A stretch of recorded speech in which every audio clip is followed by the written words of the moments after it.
and you'll accept this fragrant point of view. You see, a person's life is written in the words that he paid for. You know that costs something that's to do.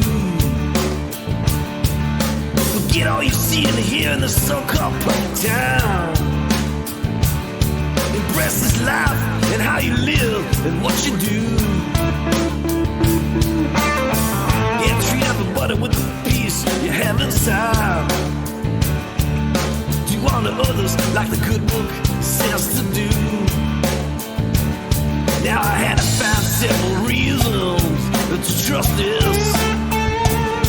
So many times I've heard the same lines through and through. You see, you walk down the road many times so blindly.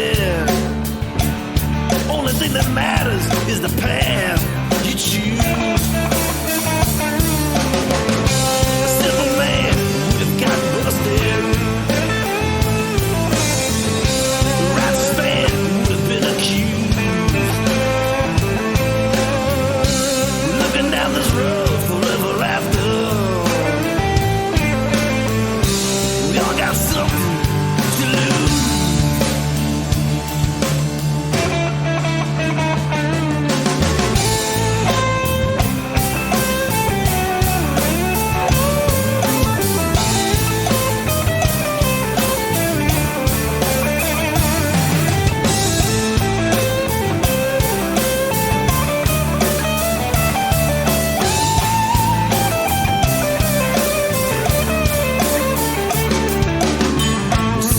Deal me a hand now, Mr. Lucky. A straight of flush or a pair of twos. It really don't matter what I get dealt for this hand, this time. It doesn't really matter if I win or if I lose. Save your opinions for some other time. Didn't really write this song to amuse. Thinking about your life and what you really after. Don't hide yourself behind another excuse. A rich man would have got just what he paid for. The poor would sing a song or two. Looking down this road forever after. We all got something to lose.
Okay.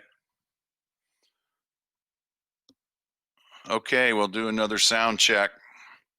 Having some technical issues here on Sunday night. I need some feedback in the chat.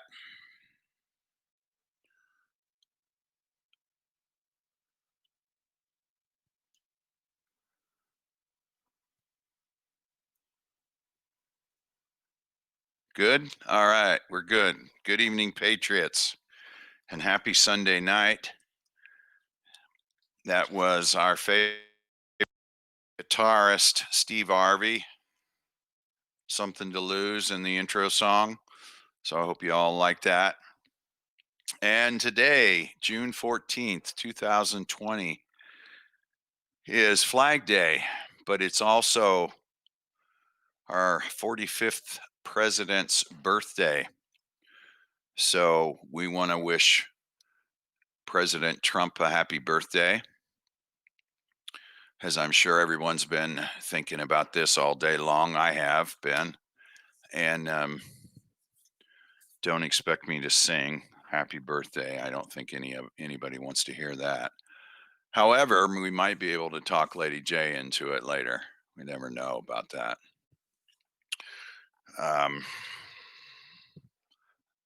Lady Justice, you want to come in and say hello to everybody? Good evening, and don't hold your breath for me singing. Well, they don't want to. I know they don't want to hear me singing. So you can probably hear my dog singing in the background. Yeah, if that's good enough. Yeah, that'll be good enough. Did Trump do anything today? I haven't even been watching. Do you know? Did he go anywhere? Play golf, maybe? I honestly do not know. I did take the day off of social media for the most part today, just to be surprised if anything big happened, because I didn't expect anything big happening today would be great news. So I figured I could catch up on it after our live. I wanted to be able to focus on our topics tonight instead of getting sidetracked with other things that happen throughout the day. Right. Okay. Yeah. Well, I didn't pay any attention either, so I don't know. I don't know what the festivities were. I did see a comment in the chat here that that there are requests for from 800,000 people for the rally in Oklahoma, and that is amazing. I love that. Yeah, I think Brad Parscale. I don't forget he's got something to do with the campaign. He's his IT guy. But anyway, yeah, I saw Parscale put that on Twitter today. I think they had 800,000. That's pretty impressive. Yeah, that's good. I will take that back. I see Donnie in the chat here. She's posting about the boat parade. There were boat parades all over the country, from what I understand. And we have a good friend who just came into the chat. I see Truth Bomb, who participated in a Trump boat parade today. So I did see pictures from him, and it was pretty exciting. Pretty cool. I hope they observe social distancing, right? Well, sure. They were social. From some pictures I saw, they were definitely being social, and some needed to keep their distance. Okay. All right. Good enough on that one. Yeah. All right. Well, and Flag Day too. Now, is Flag Day always June 14th? I wasn't aware of that. If you know. I don't know. I thought Flag Day was always yeah. I mean, I seem to remember when I was growing up, Flag Day being during the school year for some reason. Okay. But that's just me. Well, the reason I say that is because obviously today's Trump's birthday, and it's also Flag Day, and I didn't remember that being the case, in the last 2 or 3 years when his birthday came along. So that's why I asked the question. Right. No, I really do remember Flag Day being because you would make your flags during the school year. I remember for me being during the school year, but I'm old, so I could be remembering completely incorrectly. Oh boy, you're old. Yeah, okay. That's scary to hear you say that. Well, I Okay. feel old. All right. Well, all right. Now, before we get started, we're going to talk about some of these, obviously, these things that will be related to what we're going to put up right now, but this is mask related. I have, I don't know if any of you know who Ben Garrison is, but he does the cartoons. And his latest cartoon is about masks. And I found that the other day. So I have printed, I have several copies. As a matter of fact, I've got 10 printouts of this. And I also have printed out a thing called cognitive dissonance, which goes through the explanation. Sometimes people hold a core belief that is very strong. When they are presented with evidence that works against that belief, the new evidence cannot be accepted. And it goes on. So anyway, I'm going to hand these out to people that I see on the street. So I would just encourage everybody else to maybe do something different, at least, if nothing else, send them out in an email and put that attachment there to certain people that you think need to get that message. It's pretty interesting. I live in fear. I believe CNN. I will snitch on you. I believe in Agenda 21. I want safety, not freedom. I want medical tyranny. That one I can't read. I love Bill Gates. I do what I'm told. I want mandatory vaccinations, the new normal, and I can't read those other two. So anyway, that's sort of our lighthearted moment for the evening. And let's move right into the next subject, which is to you, Lady Justice. Okay, well, I want to let everyone know just for precautions, because I was talking to our technical advisor about this before we started. It is incredibly windy here. I'm not sure if we're having some sort of crazy windstorm or what, but I am having some problems with, more than usual, having problems with my connection and my Wi-Fi. So I just want to make sure, as we're going over this information, and there will be some information flashing on the screen. There may be a delay for the information that I'm talking about, so just keep that in mind when we're going over this. I am trying to watch the screen on a separate device, and I'm having a connection issue, so I'm not able to do that, but I'm trying to reboot that. So I wanted to talk about some information that I had come across, as I'm not sure if how much information we actually had shared or discussed on our lives over the course of the last couple of months. But when we started with this whole coronavirus debacle and we had our shutdown, I believe it was March 13th, my daughter had also become ill. Not with coronavirus. She was actually tested at like 5 times and had a negative result every time. But we had a heck of a time getting any physicians to see her, to see her in person. And we had to go through this telehealth circle, or circus, if you really want to know my opinion on it. Where she, Nightmare. It's a yes, nightmare. it is a nightmare, especially when you have something going on with you that it really, you need to be seen in person in order to get any kind of idea or diagnosis on what the problem is. And I became quite frustrated with the runaround that we continued to receive. And I had made several calls to our primary physician's office, which then told me that the telehealth requirement and why they're handling it the way they are was a directive that came from our governor's office. And I then called my governor's office and got into quite a long discussion with a representative there, who then told me no, we aren't enforcing that by any means. They're a private industry, but they did receive direction from the public health department. So I called the public health department and then they gave me the runaround and tried to tell me that this was a directive from the governor's office committees and the CDC, as far as ensuring that that patients have access to telehealth appointments versus being seen in person, in order to reduce the spread of the virus. So I really threw myself into this telehealth information. I wanted to find out as much as I could about telehealth. I wanted to know,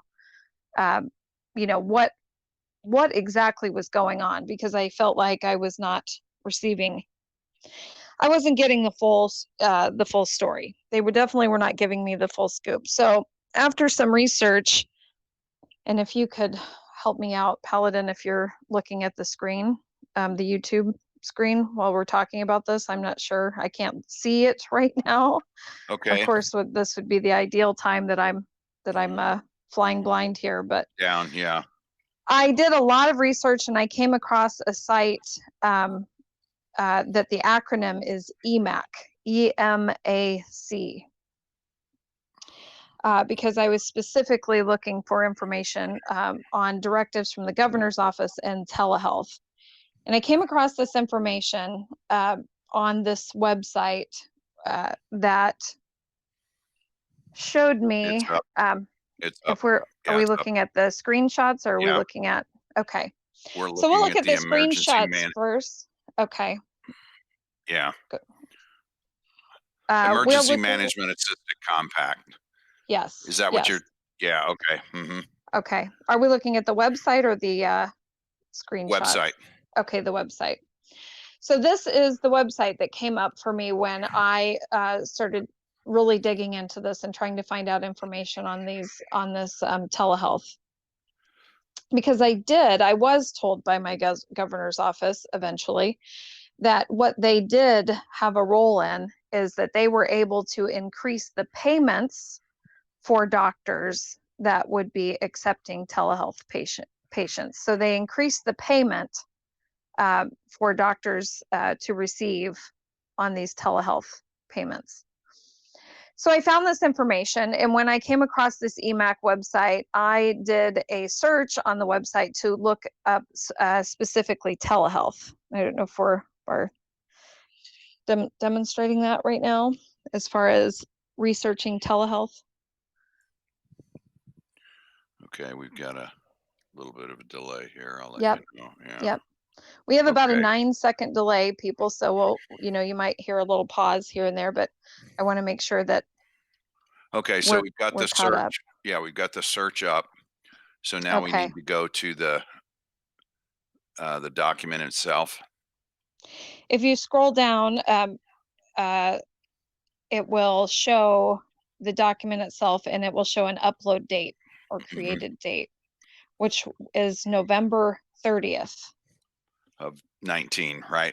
Of 19, yes. Yeah, okay. It is of 2019, which, if everyone, recalls, I mean, even though the timeline did change quite a bit, initially, didn't change until, I believe it was March, but the original patient 0 was identified as of having symptoms or showing signs of the coronavirus in China on December 11th. And then they did roll that back at one point to December 1st of 2019.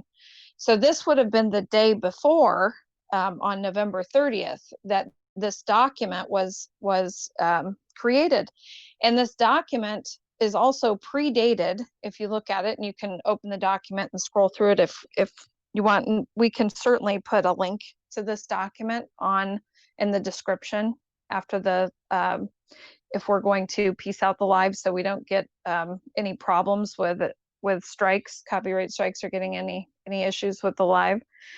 We can provide this document, or maybe we can do it in the Patreon. I'm not sure, but this document is an executive order and it is pre-written for governors to be able to give directives on telehealth medicine. And the date it's predated month and year for March of 2020. And I don't know for what we're looking at. I'm still trying to get my screen to come up here.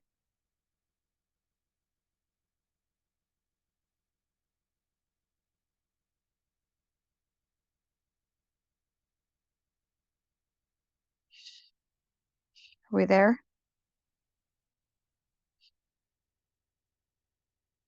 Oh, looks like I'm all by myself in the show. So does everyone still hear me? Yeah, it's Oh, up. there we go. Okay. Yeah, it's up. Yeah. The the executive order document. Yes, Yeah, yes. the template, so to speak.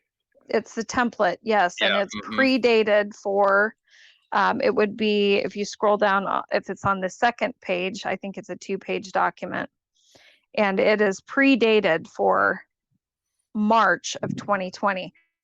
And it is, dated on the created site, on the site where if you search for it. Now, if you just scroll through and you look at their resource documents, and then you scroll down to the telehealth on the website, it will not show you the created date or the upload date information. If you search for telehealth on the website, it will show you the upload date information, which is that November 30th. That's a huge problem for me, because for me, that shows foreknowledge of this occurring. Yeah. Would you agree with me on Yeah, that? I mean, well, when you say foreknowledge, I think of 9/11, I think of the Las Vegas shooting. I mean, everything, always comes back to that. And that's how, if you get that information, like Soros shortened 2 million, almost 2 million shares of MGM stock, and the officers and directors selling shares in MGM the month before, and you see the shorting of stocks for airlines and certain financial companies that were in the Twin Towers before 9/11. Yeah, that falls under foreknowledge. Absolutely. So this is another example of that. And it goes hand in hand with a few senators that seem to have some sort of foreknowledge in regards to stock that they sold. If we all remember that, back in late February, there were 3 senators, I believe, in particular. I can't remember their names right now, who and are being investigated for that, as last I checked. But this also does correlate with a C-SPAN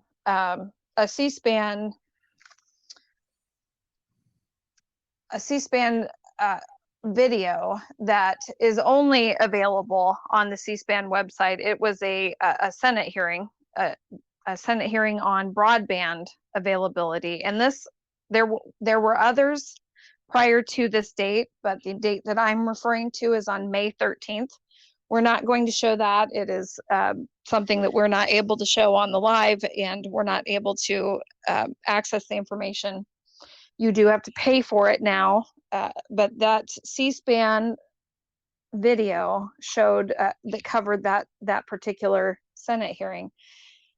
And they went into great detail at the beginning of the hearing in regards to the broadband availability and moving forward with ensuring that there was coverage available, especially in rural areas, directly after the shutdown, in order to provide social distance learning and telehealth medicine. And the only place that outside of C-SPAN that I've seen that covered is on a YouTube channel called, I believe it's Just the News. But Just the News actually cut out that first 30 minutes of the hearing, to where you're not getting the details about how they did go out right away, despite the shutdown, and started installing equipment outside of schools and throughout urban, suburban, and rural areas, to ensure that all residents had access to social distance learning and telehealth. And they in particular talked about the concern and the risk that these private companies took on in order for their workers to be in these areas without personal protective equipment. And again, that went hand in hand for me with the telehealth and this foreknowledge on the document that was provided as a template and was uploaded on November 30th and was predated for March of 2020. That shows to me that there was a concerted effort to move forward with telehealth medicine and with social distance learning, or in other words, virtual learning, which in my mind leads me right down to the technocracy type of government and society that I feel is the real push behind all of this. And you and I had talked about telehealth medicine for quite some time yesterday, and the difficulties that that would present, and also, you know, who would really be underserved, or you couldn't really serve this population in a capacity that would be considered healthcare.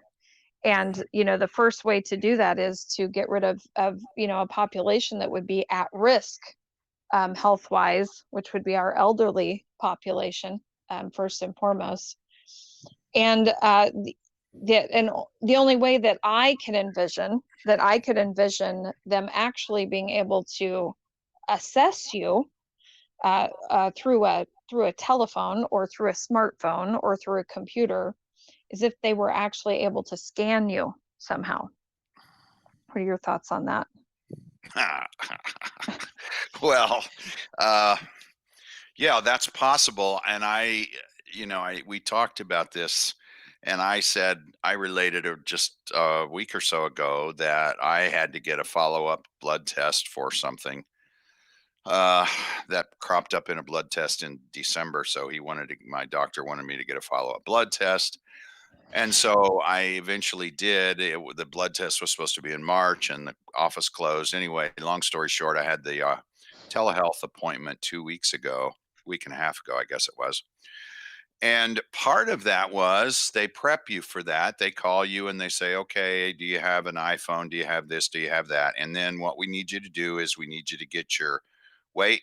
We need you to get your blood pressure. We need you to get your temperature. And what was the other thing? I think your oxygen level. So the patient is basically reporting that information.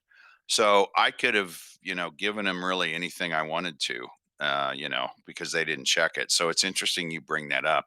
They don't have that in place right now, but they might in the future. And that would be more than scary. But, the whole thing with this telehealth stuff is there's no diet. You're not in there, because I got an issue with my shoulder that's been going on for 6 months, and I can't get any help telehealth. That's not going to help my shoulder. They're going to have to look at it. They're going to have to lift it. They're going to have to feel it. They're going to have to do all those things to diagnose it before they probably send me to an ortho.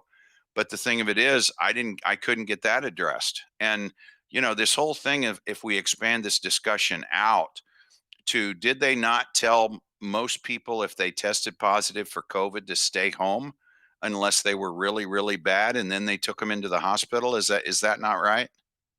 That is right. Okay. Absolutely right. And like I say, my doctor's office was closed down for a while. I mean, they weren't seeing anybody. They weren't doing anything.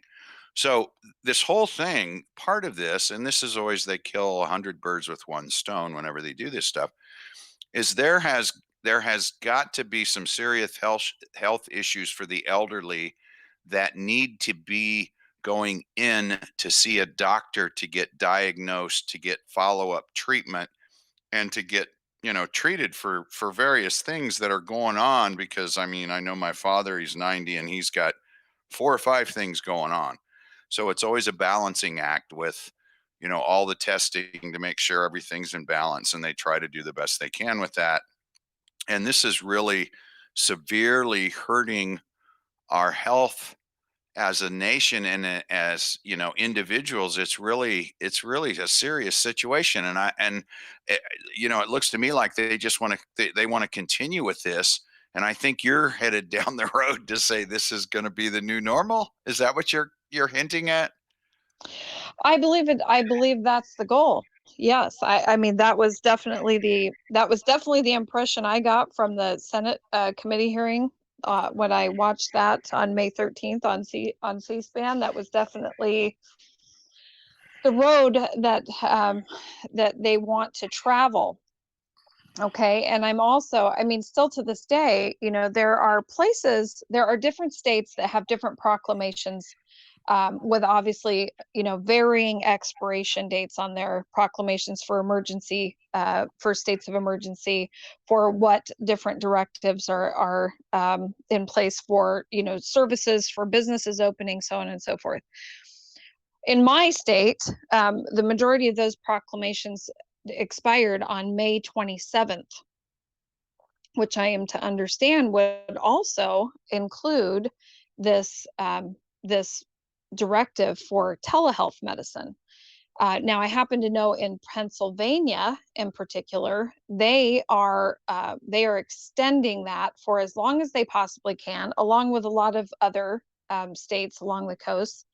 They're extending these emergencies and proclamations for as long as they possibly can. And one of those reasons in particular, which was noted by the governor of Pennsylvania not too long ago in a press conference that he did, and that is to ensure that they can enforce telehealth appointments. That's very important to them. They want to make sure that they can enforce these telehealth appointments.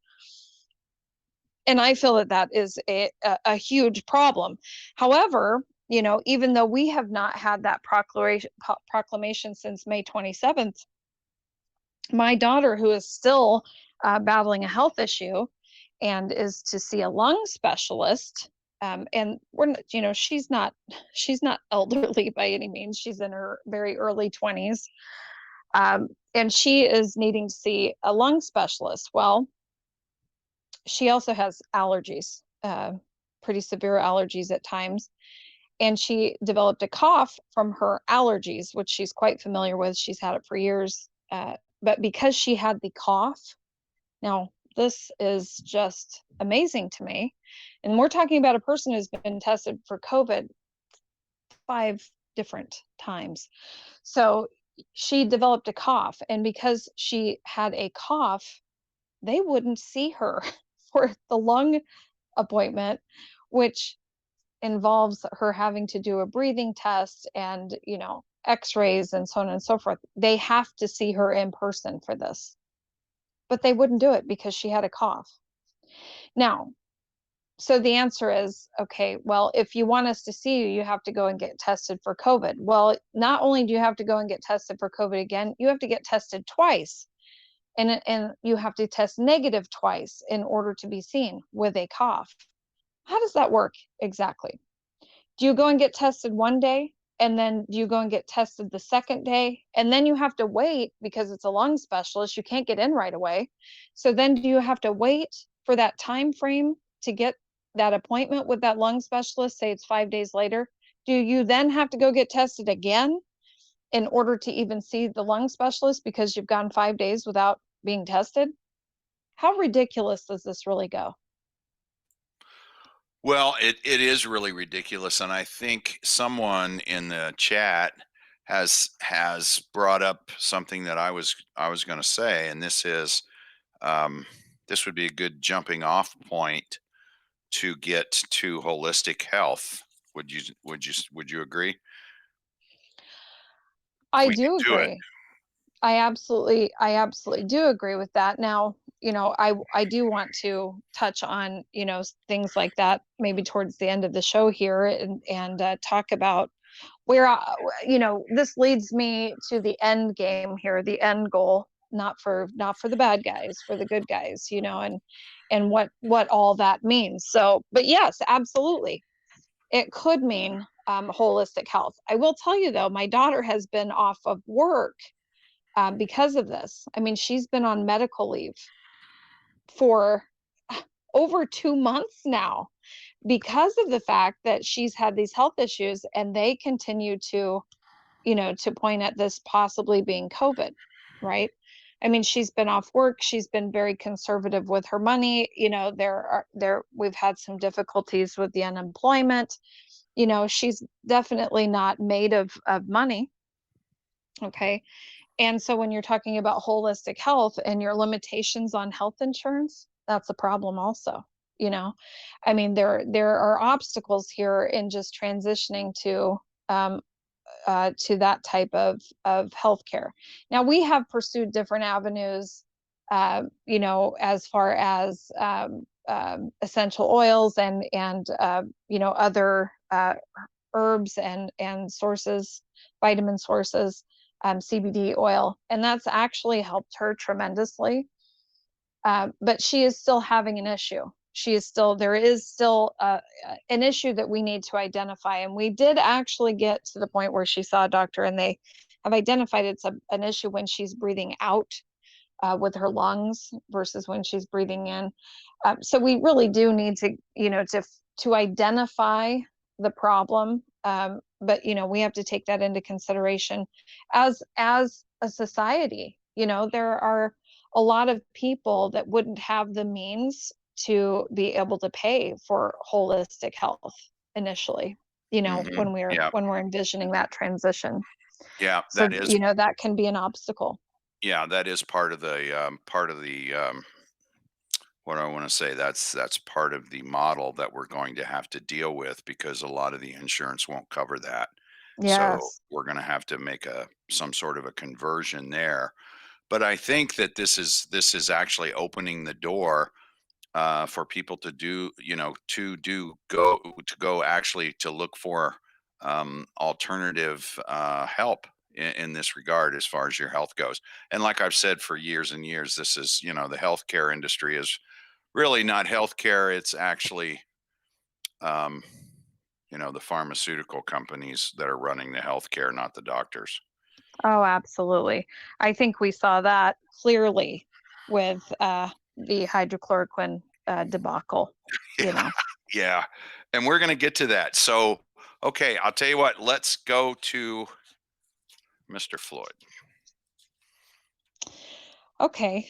Well, because we're going to I don't come know if back you'd like to take a little pause here and because we're going to come back because we're going to come back and talk about some of this stuff, because a lot of it is related. It's all related, right? I mean, to everything oh that we've yes, got to cover. absolutely. Absolutely. So, I mean, we have so much to cover. We could talk for days and days about all of the things, good and bad, that are occurring right now. I think more good. But I would like to touch on, I don't think that we've had a live, time is a blur right now. You know, time is just an illusion for me yeah, right now. So I cannot recall at the moment if we've really delved in very deep with the Floyd debacle and everything that's obviously, you know, the kickoff to start this nation, turn this nation on its head, in regards to the rioting and the protesting and that. So yes, well, let's talk about that. We've had, you know, we've had all kinds of videos covering this. We've had all kinds of news articles. We've had, you know, we've had demands for small groups of people, you know, in these states, my state included. I'm sure you're probably experiencing it in your area, you know, where we're having these small groups of, if you want to call them protesters, some of them are rioters. We've had riots here not even close to the scale that, you know, that they've experienced in Minneapolis or New York, or, you know, but still, you know, we've experienced strife here in this. And during that, we've had these small groups of I honestly can't say that they even live here for sure, forcing the hand of our governor to, you know, to make these immediate changes to laws. And I'm not okay with that. I don't know about anybody else, but I am not okay with a very small group of allegedly emotionally driven people to make changes, you know, statewide for my state that, you know, could ultimately affect myself, my children, you know, my family. So I really want to make sure that we take a good look at what started this in the first place. And I took a good look at this video. And again, this is my opinion. You know, obviously Paladin will give his opinion, but I have some opinions about the event itself. And I think that we could start off by showing, as you know, or we've talked about before, you know, I have my doubts about a lot of events that have occurred over, you know, the last few decades of our lives. In particular, one event that still, you know, still has a hold on me to this day would be the Vegas shooting.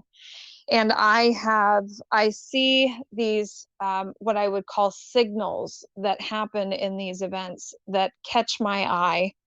And I'd like to start off by showing one of those, what I consider a signal.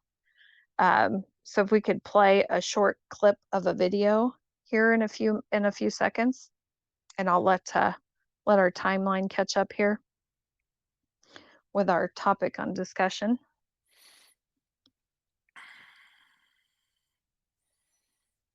This would be an initial time, the beginning of this event when it occurred, and when the officers were trying to extract George Floyd from his vehicle.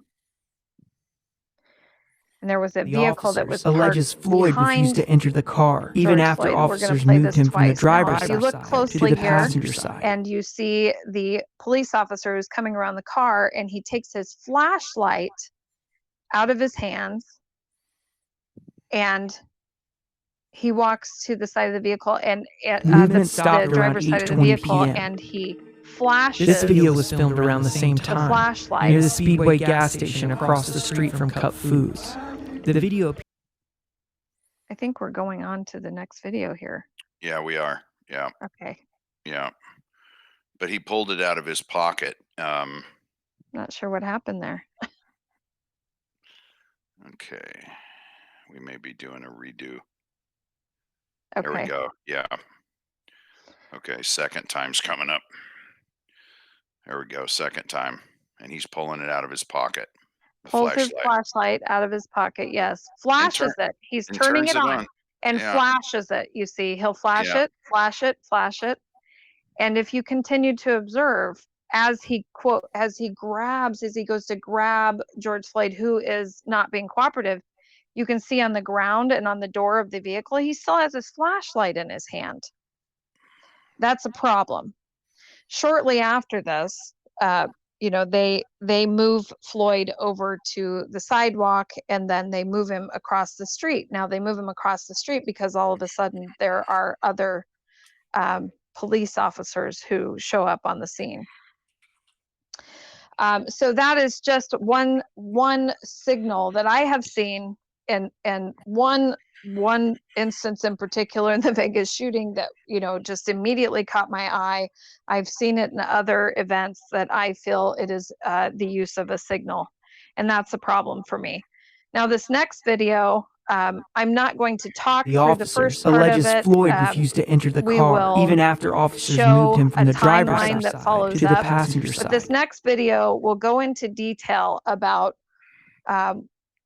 what time certain events occurred and what time the ambulance was called. Movement stopped around 8:20 p.m. This video was filmed around the same time near the Speedway gas station across the street from Cup Foods. The video appears to show one officer kneeling on Floyd's neck, while two other officers crouch nearby. Now we're going through the time. At 8:20 p.m., bystander Darnella Frazier, who is standing near the entrance of Cup Foods, begins to film.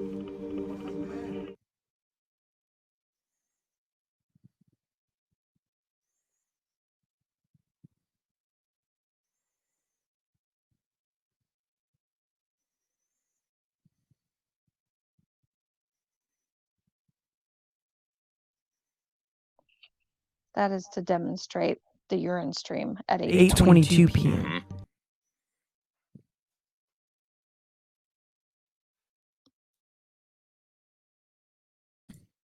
Is that what that supposedly is? Yes. Are we having technical difficulty? That shouldn't have stopped The there. officers alleges Floyd refused to enter the car, even after officers moved him from the driver's side to the passenger side. But we did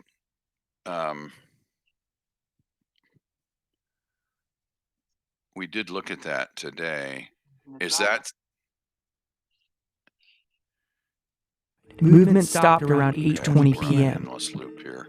This video was filmed around the same time, near the Speedway gas station across the Yeah. street from Cup Starting Foods. over. The video appears to Yep. show one officer kneeling on Okay. Floyd's neck, Well, while hopefully two we other can get officers that figured out. crouched If nearby. not, I can just talk At through it 8:20 honestly. p.m., bystander Darnella Frazier, who is standing near the entrance of I think Cup we're- Foods, begins we're on to the film. one where you can see the police officers from the other side. Yeah. Okay, Yeah. and we Okay. should Now have we see. volume playing. Yeah. No volume, unfortunately. At 8:22 We are showing p.m., the 2 hearing minutes stream, after I guess. Frazier started filming, officers called for an ambulance. The dispatcher called for an ambulance to the location citing a code 2. And Call 2, Minneapolis, Cup Foods, no volume in the video in 3769, parts. Chicago Avenue, So, code 2 for medical. It's coming. okay. At 8:23 p.m., the urgency of the response was escalated, according to EMS recordings. Floyd remained pinned on the ground. At 8:25 p.m., nearly 5 minutes after Frazier started filming, onlookers confronted the officers about Floyd's condition after it appeared he was not conscious. It's playing in the volume. The volume. Oh, is it? At 8:27 p.m., a Hennepin Healthcare ambulance arrives. Officer Shalvin lifts his knee from Floyd's neck around 8:28 p.m. after 8 minutes and 46 seconds, according to a criminal complaint filed against the officer. Floyd was placed on a stretcher around 8:29 p.m. At the same time, the fire department was called. Okay, we should be done with volume Frazier on the video. I Okay. think there might be 2 windows open there.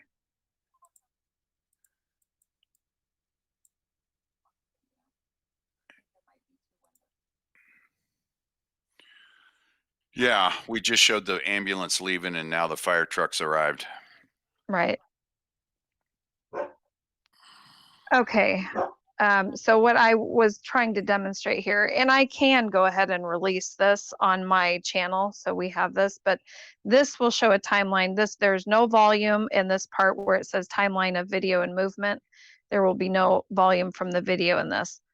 This is to demonstrate that at 8:22, which is allegedly when the original call was placed to the ambulance for code 2, and I will show a close-up of his face here in a little bit, but he is moving right here. He is moving and he is talking.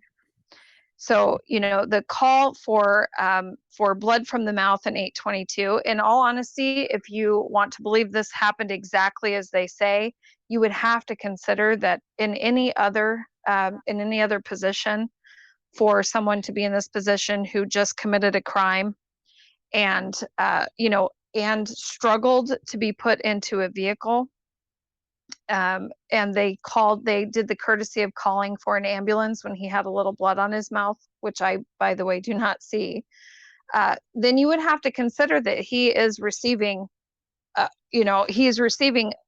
somewhat more courtesy and care from calling an ambulance than they would normally give. Now we have a code 3 though at 8:23, and code 3 is critical, where they would have to be using lights and sirens in order to respond, which we do not hear. There is no siren from that ambulance when it pulls up. And yes, they have lights on, but there is no siren. And it's a video being played live. We should certainly be able to hear a siren even from further away. We hear nothing. But at 8:23, there would be no reason whatsoever to call an ambulance or update a code 3 for critical. There would be no indication as to why they would do that. And then we have at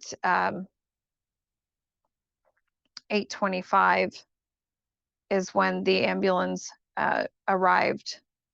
And at 8:25, George Floyd had only been, unconscious, so to speak, for less than a minute at 8:25. So the timeline of calling for an ambulance at 8:22, upgrading that call to the ambulance at 8:23 to critical, does not match what we're seeing on the video whatsoever. We also had a urine stream that was already there, not the same exact urine stream that we're seeing later on in the video, but we have a urine stream that was already there as soon as the person started videotaping, which would have been at 8:20 allegedly. And I did see a comment just now, tape spliced together. Well, I will tell you, the majority of the tapes that I've seen online, there were parts in particular that I did not see at all, except for in one video I happened to see, and it seemed to be maybe the entire footage. How we would know that, I don't know, but it seemed to be the entire footage. And if we want to show the stills of these, and it doesn't matter in what order, we can show the stills of the pictures. There should be one of the sheriff leaning down. And I do say sheriff because those were two sheriffs that pulled up and picked George up. This is one of the sheriffs who is making sure, if you go back and look at the video, which we will link those, or I will release them on the Lady Justice channel. But this sheriff, as they're lifting a critically injured patient into the ambulance, he's putting on his sunglasses. And the only reason why I can even imagine that you would be worried about putting on your sunglasses, this is another still of him putting on his sunglasses at 8:29 at night, is to ensure that you can't identify who he is. Yes, that's presumptive on my part, but I don't think it's a stretch by any means. But he is putting on his sunglasses. This is them loading him into the ambulance. And then there's this part in particular. I've only seen this in one video, and this is a flash over to the kids that originally called 911 in the first place, the Cup Foods owner's son, they're now walking back into the store. I have not seen that on all of the other videos, other than just one where they pan over and see this distraught girl and the Cup Foods employees, the kids, walking back into the store. And then there would be one other screenshot, and I'm going to give it a minute here so we can pull that up, where if you can see, if you look closely in the sheriff's hand, he is flashing a flashlight on George Floyd's face. He's bending over and he has a flashlight in George Floyd's face. And if you look closely, as you can see, I see no blood. I see no blood on the ground. I see no blood on his face whatsoever. But that part in particular, and I've probably watched, I don't know, 6, 7, 8 different versions of this video. I only saw this flashlight part in one video that was on a news story. I think it was This Is the News, or This Is Now News, something like that. And I will link that or play the video on my channel, if or we'll link it in the description of the upload on this live, so people can see it for themselves.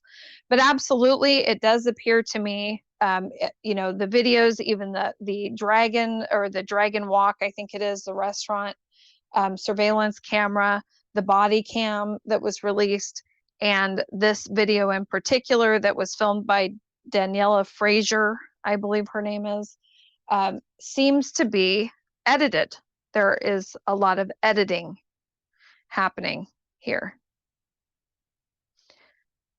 And then we also have the issue of the fire truck showing up on the scene after the fact and not knowing where the patient is, and then meeting the patient and the ambulance, who allegedly had gone into cardiac arrest 2 blocks away, where you would think that there would be EMTs on hand to be able to provide support for the patient. I mean, they're in an ambulance, for Pete's sake, but they pull over 2 blocks away and wait for a fire truck that had shown up on the scene after the fact. And if you want to go into detail about that fire report and the call that they received.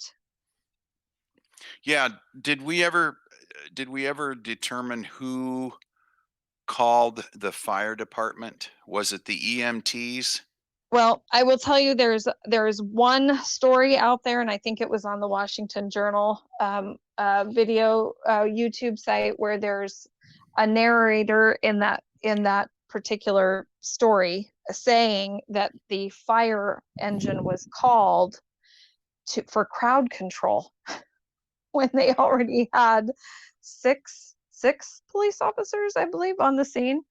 And I'm not seeing a lot of need for crowd control at that point, but they interjected into their narration that the fire engine was called for crowd control. However, the fire engine shows up looking for a victim, so there's a problem there, because Yeah. they're certainly not. And I did not know that you called, unless you're going to spray them down with the hose. Well, and see, the thing of it is, I mean, I'm looking at the fire report, the incident report, I guess. It doesn't have anything on top that says what it is, but it's basically an incident report. They were called at 8:30 and 31 seconds. They arrived on the scene at 8:32 and 49 seconds. So it took them 2 minutes and 18 seconds to get there. And it says that they started, E17 was started code 2 to assist EMS on a call, then updated to code 3. And the pre-arrival info stated only that the patient had trauma to his mouth.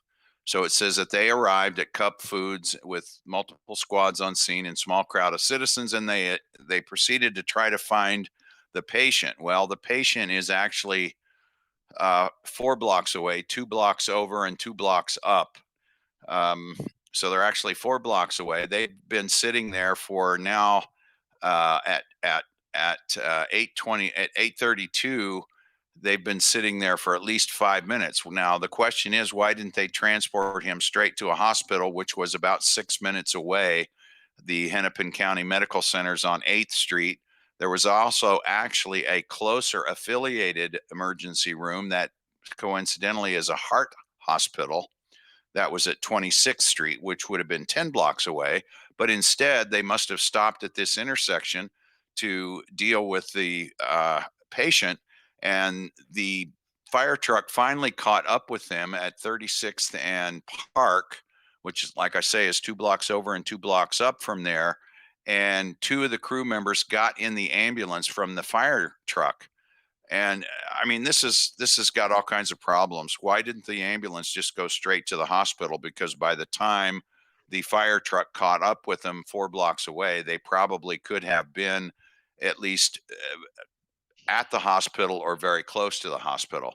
So this would indicate to me that, as we see on the video, that the people who picked him up in the ambulance were not actually EMTs at all. They were sheriff, as can be identified by their uniforms. Absolutely. And, we are seeing on the scene that they are more concerned about concealing their identity than they are about handling a patient with care.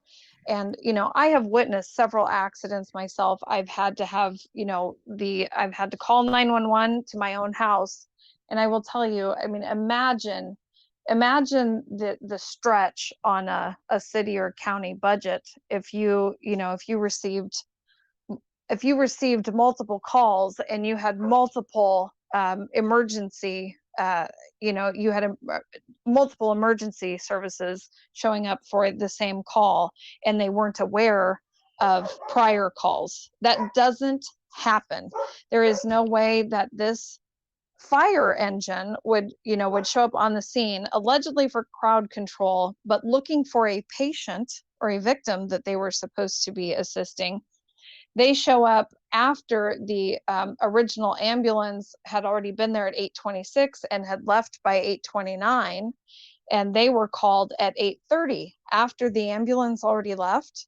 This would not occur. It would just absolutely not occur that way. The original call would have had, because police were the ones on the scene, so it wasn't a 911 call, it was a dispatch call, but they would have had fire and ambulance show up at the same time. That is in any aspect, that's how this would be handled. I cannot envision a police officer calling on dispatch the fire department for crowd control when they already have additional police officers on the scene. But if you really had crowd control, which I'm not sure why we can't see that in any of these spliced videos that have been put together, but if there was really an issue for crowd control, I would think that they would have additional officers on the scene for crowd control, not fire rescue that shows up looking for a patient, does not know that there was already an ambulance on the scene and left 2 minutes or 3 minutes before they arrived, and then went to meet them 4 blocks away to assist with a critically a patient in cardiac arrest who decided to pull over on the side of the road.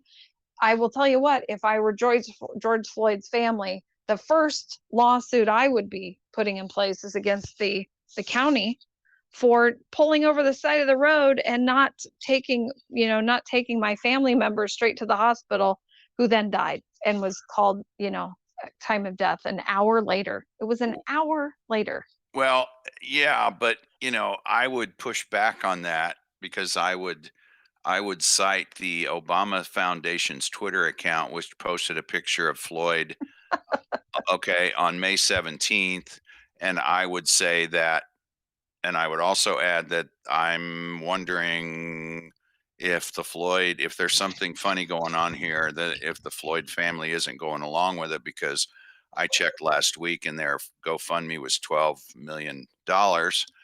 And not to mention the attorney in Corpus Christi, Texas, who posted on Facebook that George Floyd died 3 years ago. Yes. Yeah. So, well, I was going along with the narrative there. Okay. Okay. Yeah. All right. I mean, if I thought this were true, because to be honest with you, I'm not interested in entertaining fairy tales anymore. I've gone down that path of, well, what if, or why do you think this would happen? Or, what do you think? Why would they pull over? And, what could possibly, nothing, not one logical explanation could be provided for everything that we're going over right now, along all the way back to the fact that there is a urine stream in place under the truck, before there was even an issue. He'd already peed his pants right off the bat. Right. There's no blood on the face. There's no blood on the ground. That sheriff with his flashlight that was conveniently edited out of most videos where you can clearly see his face, there's no blood. There's no blood there, so where is the blood on the face or blood from the mouth that spawned the call in the first place? Okay. Yeah, right. So let's segue into the funeral, because this is going to then spider out into some other areas too. But let's talk about, well, I guess I don't want to say the funeral. Let's call it service, because we had more than one service. We had a service in Minneapolis, and then we had a service in Houston. So what are your thoughts on the service in Minneapolis? Because that one was more blatant, I guess, than the one in Houston, because I think they must have been reading the internet and found out that people were taking exception to it. So go ahead. Well, what I'm going to concentrate on here is from more of a personal perspective. Yep. because I mean, we could go on for days about what we saw in these memorial services and the public viewing the day before the actual funeral and the funeral itself and that. Well, okay, let me interject. Let me interject real quick because I know where you're going. I'm sorry to interrupt you, but we didn't see any social distancing. Okay. We saw No. no social distancing whatsoever. We saw masks, but we did not see social distancing. And this was a big issue for any kind of a gathering anywhere. Remember, they wouldn't let them they wouldn't let people go to church. They wouldn't let people go to restaurants. They wouldn't let people go anywhere where, it was limited to 20 or whatever people it was. Well, all of a sudden we're just gonna throw all that stuff out the window for this service. So anyway, now I know where you're going. So go ahead and say what you have to say because I agree with you 100%. Well, we saw some masks. We didn't, not everyone who attended that public viewing, I mean, those were not all friends and family and loved ones. That was a public, allegedly anyone could have come into that church and paid their respects. And I saw several people with no masks. I saw children with no masks. I saw people gathered together in front of the casket with no masks. There was no social distancing occurring. There was no ensuring that people had on masks. So we would prevent the spread. That didn't occur. But my biggest issue with this, and not just from my own personal perspective, but from a nation perspective, but we have had, since all this occurred, we have had someone that I am not close with, but my fiance, who has close ties in an industry that is close knit, and it's a kind of a small, everybody knows each other type thing. And there was a gentleman who was loved by many, who passed away. He got into a four-wheeler accident and passed away. Had very small children. I think his youngest was 2. He was in his early 40s. And he was denied. This was after the George Floyd incident, after the May 27th proclamation expiration in my state. And my state is one state that allegedly never closed down. Okay, that was the claim. Never closed down. They were denied a funeral for this man.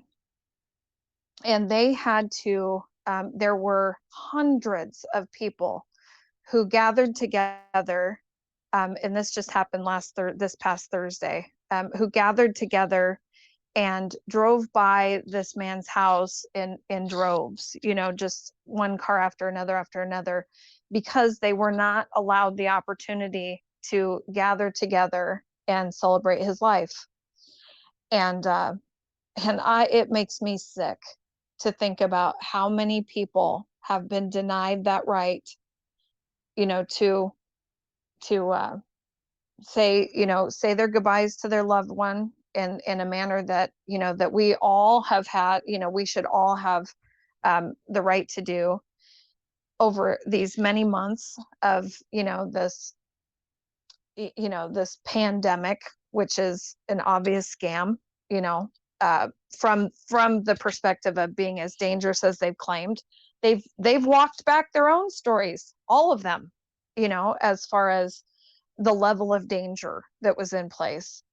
And then we have one man who, I'm sorry, based on what we just went over, there are a lot of problems with the story that we were told about this man and how he allegedly died. And, we as a nation are up in arms over this. Businesses are burning, people are dying, there are injuries all over the nation. This is an absolute uproar. And he was afforded, the respect that so many people have been denied. And I really have no words for how heartbreaking that really is for me. I mean, it's disgusting. I just I couldn't can't believe it. say it any better. Yeah, it's I couldn't believe when I was watching the service in Minneapolis. It was more of a political rally than it was a funeral or a memorial service. And you had all those people that went up there and spoke that didn't even know the guy. They didn't even know him. Right. And yet they're allowed to do that. They're allowed to pack that church in both places when the rest of the country had loved ones, family, friends that passed, and they weren't allowed that opportunity. So, And yeah, despite the fact that we see the truth, okay, we know the we know we know the facade that's happening here. We know that this was part of the plan. We know it was pre-planned. We get that. We understand that. We know that. You can't ever get that back. You can't ever replace that time in life where someone lost a loved one, and they were denied that right, to give them the proper farewell or the proper celebration. They were denied that, and you can't bring that back. You can't get that time back yeah. from that. That it's just, that's done. And Hmm. to know, and there are many, many, many people in this world or in this nation who don't know that, who don't understand, what is actually occurring in front of their eyes. They're just not quite there to understand that. But I have to believe that the people who have lost their loved ones during this time, to then see, what was afforded this man, you know, um, in this particular situation. And I'm not one to dwell on the fact that, of why it happened in the first place, why they were called there. Even I don't believe any of that story, but, there was a criminal record at play here. I'm to understand he held a gun to a pregnant woman's belly.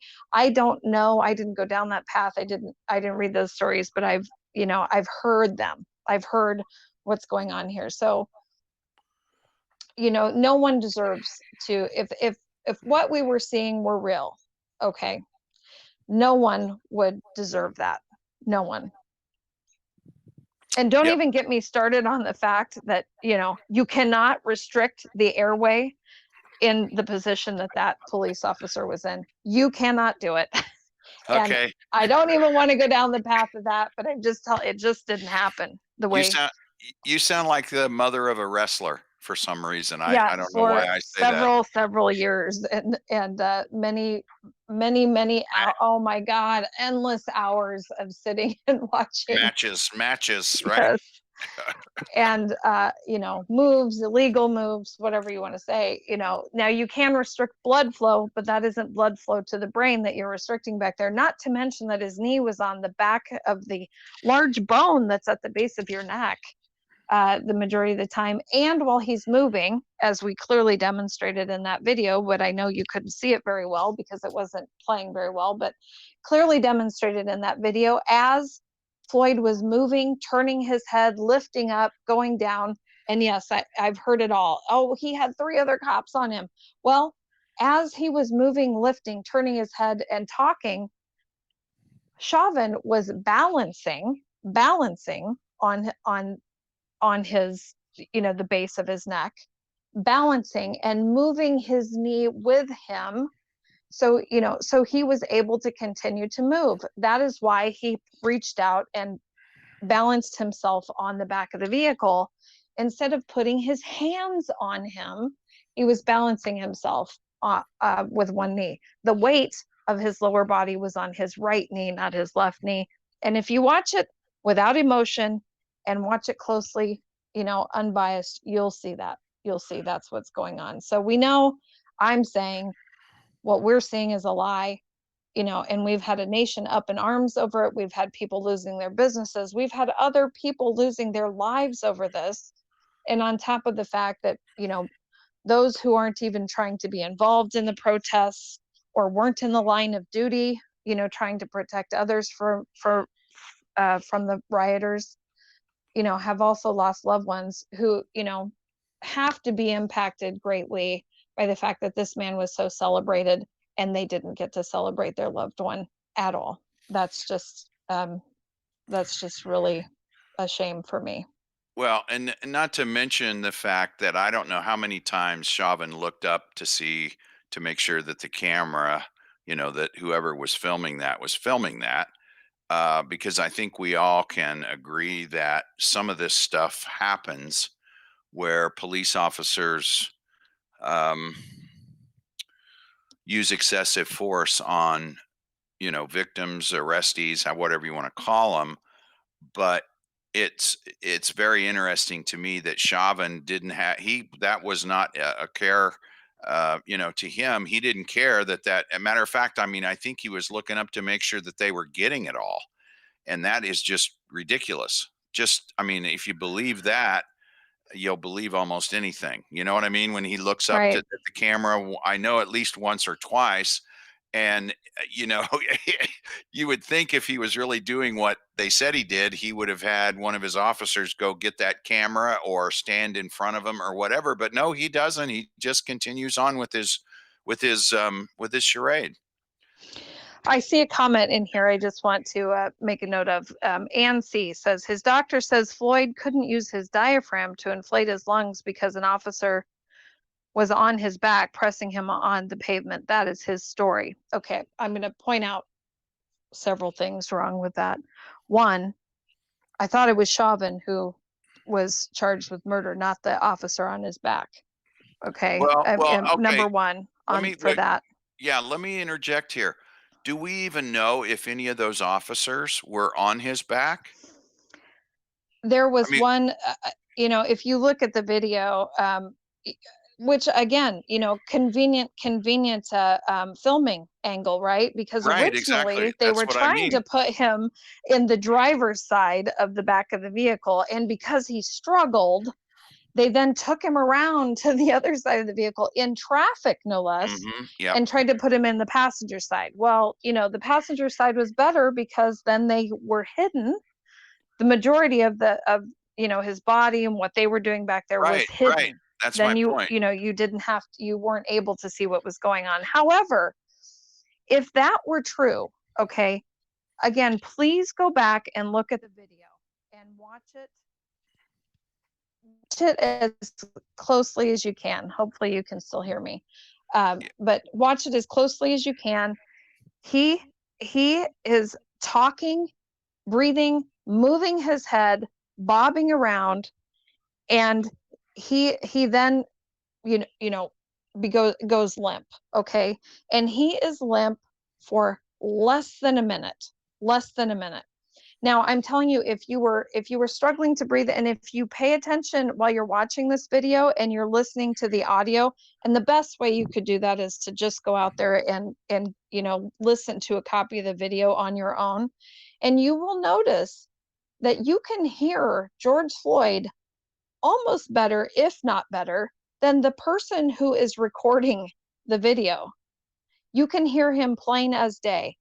If his diaphragm were if he was in a position where he couldn't, he was not able to expand his lungs, you would not be able to hear him. And he is crying for his mama. Oh, please let me up. Let me up. The whole time you can hear him very clearly. He then just stops moving, and it's not even close to a minute. It's about 38 seconds or so where he stops moving, and then the sheriff shows up, and Chauvin's knee goes from the base of the neck to the shoulder blade, goes to his left shoulder blade. Now, the illusion, because we have a report out there, we have videos, you're seeing all these videos over and over and over, and the report even says that he had his knee on the back of his neck for a total of 8 minutes and 46 seconds. That is absolutely a lie. And the video proves it.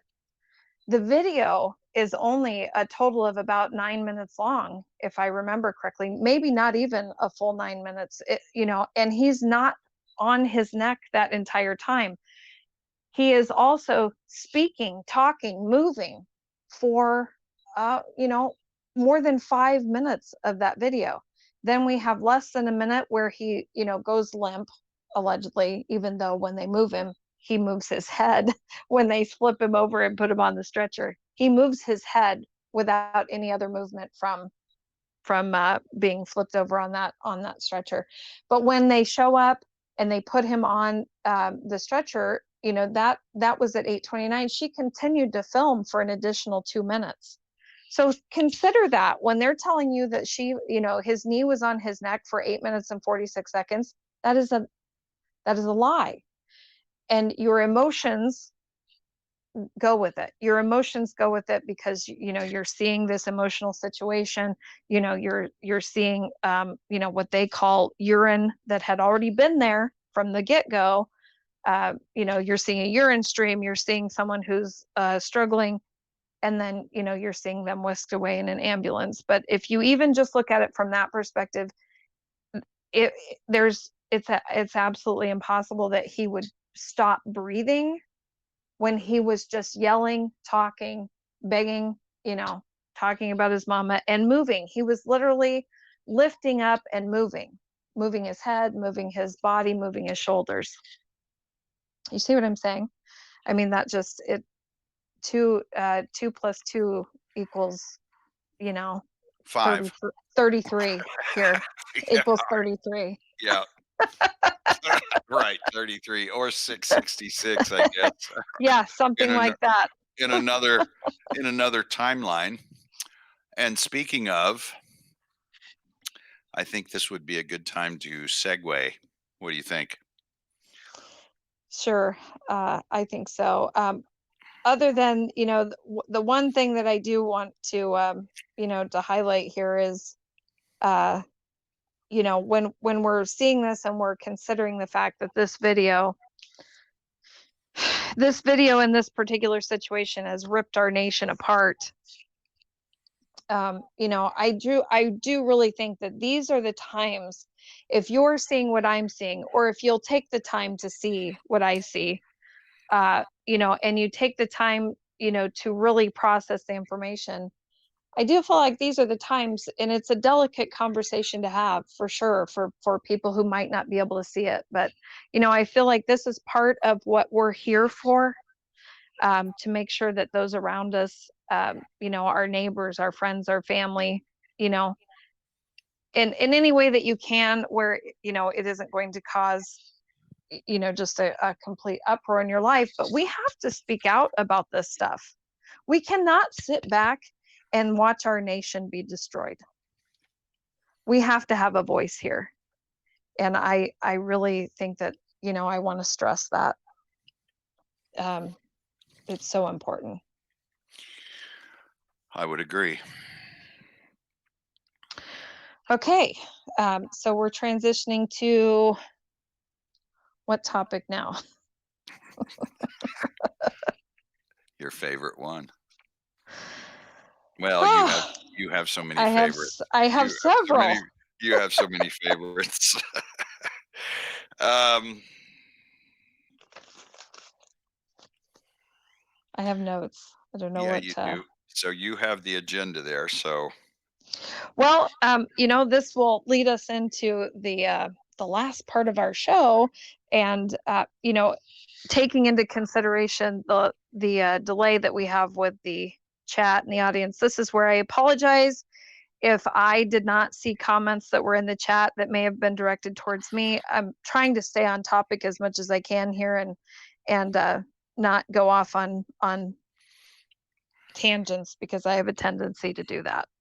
So I've tried not to look so much at the chat, but I would like to, on some of these, have the chat interact with us on their thoughts as we talk about this, because these topics, for me, it's kind of like a thinking out loud session, I guess you could say, because there are so many tentacles to this for me, things I've researched, things, you know, that I really don't know that much about, especially from a technology perspective.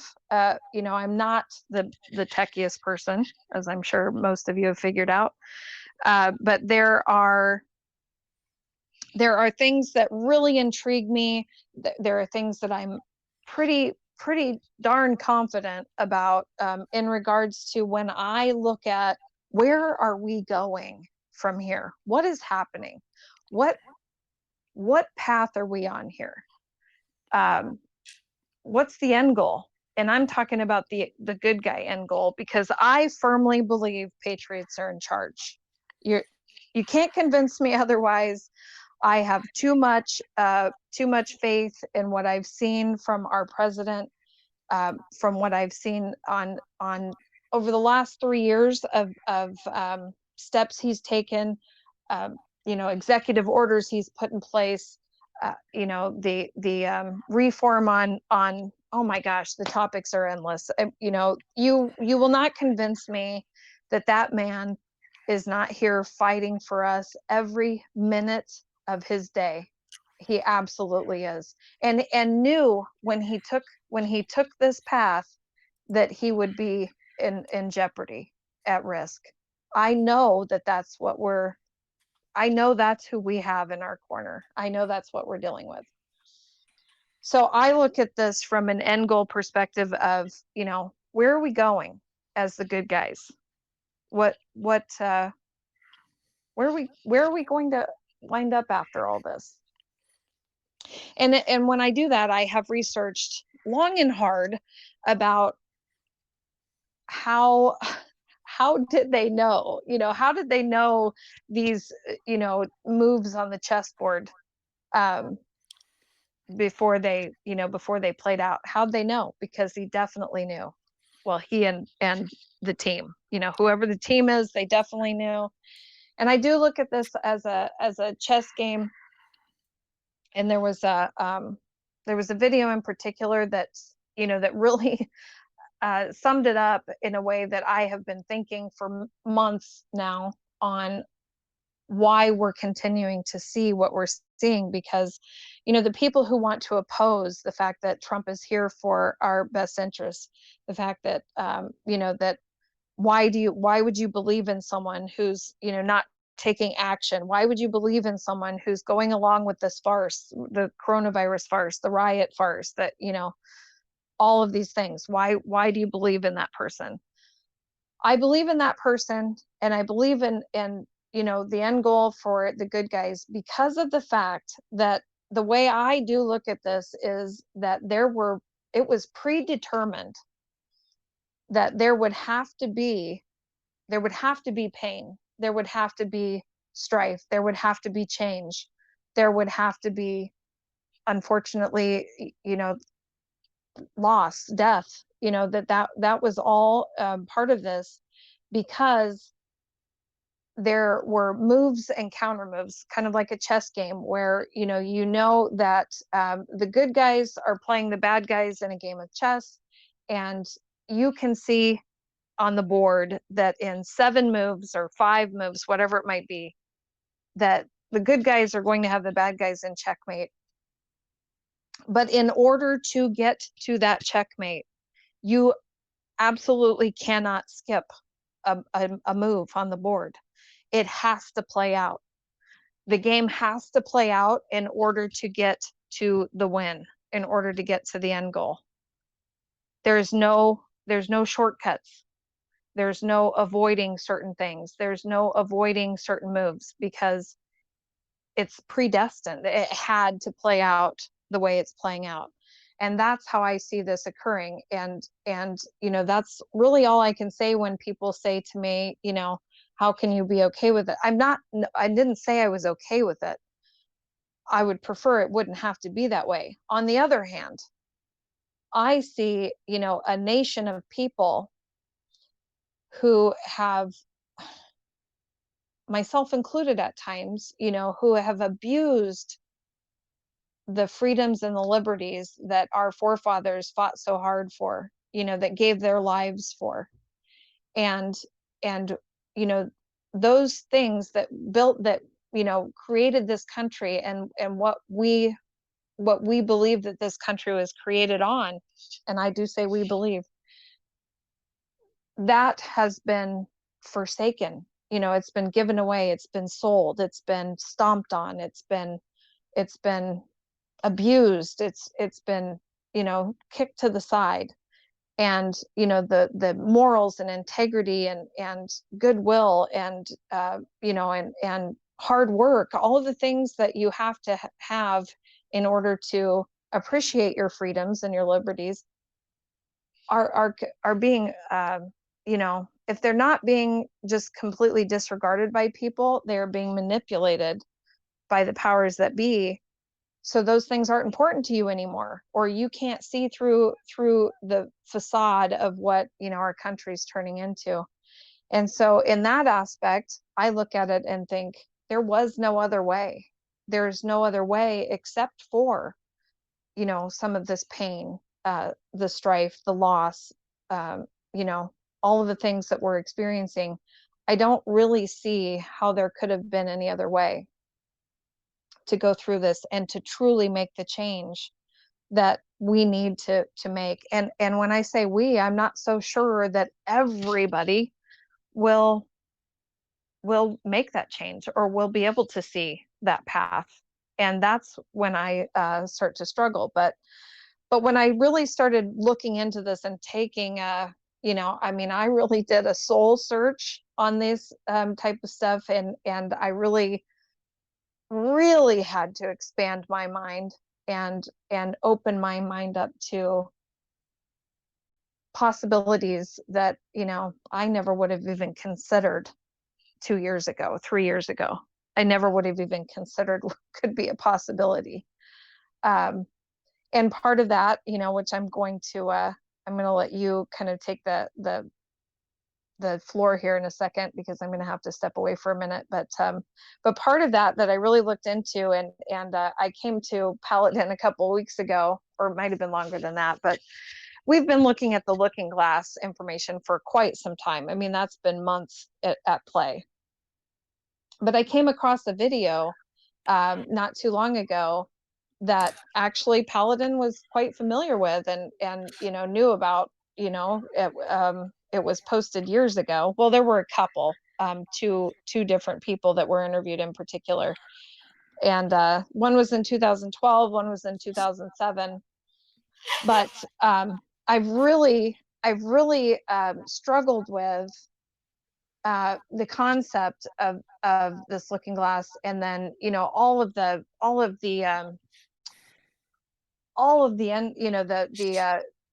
the variables that come into play, and how where was this going? I mean, from a good guy perspective, from a bad guy perspective, how is it that they couldn't, I mean, the cabal, what deep state, whatever you want to call them, they've been doing this for thousands of years, let's say. So how did they not get this perfected? How is it that this can change? How could this be? And I have been saying for so long, it has to, this has to have more to do with us. But what is our role? What is it that we're supposed to be doing? What is it? We the people, right? And I watched this video. What was it? 3 weeks ago, a month ago, Paladin? I don't remember how long, but I happened to come across it. And it was on a Project Camelot video, as a matter of fact, and it was with Bill Wood on Project Looking Glass, and what he had said, just